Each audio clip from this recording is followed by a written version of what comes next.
Í tilkynningu til erlendra fjölmiðla frá stjórnarráðinu í kvöld kemur fram að Sigmundur Davíð Gunnlaugsson forsætisráðherra hafi falið varaformanni flokksins að taka við forsætisráðuneytinu í ótilgreindan tíma. Hann hafi ekki sagt af sér og muni áfram vera formaður Framsóknarflokksins. Blaðamaður Financial Times sem fékk tilkynninguna og birti á Twitter í kvöld segir hann að koma á óvart og vera dæmi farsakennda atburðarás. Sigurður Már Jónsson, upplýsingafulltrúi ríkisstjórnarinnar, sendi yfirlýsinguna. Kjarninn greindi fyrst frá og birti bréfið í heild sinni. Fjölmiðlamaðurinn Richard Milne sem vinnur hjá Financial Times vakti fyrst athygli á málinu á Twitter síðu sinni. Milne segir að það hafa komið á óvart.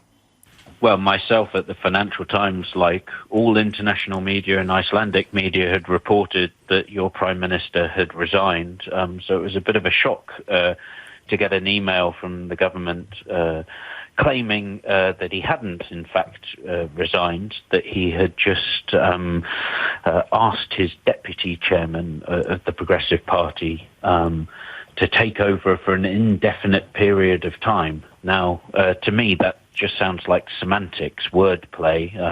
What's a resignation and what's not? What's important is whether Sigmundur Davíð is Prime Minister or not, and that's not what he appears to be. But I think this just adds up to, all in all, what's been a rather incredible, if not to say farcical, day in Iceland.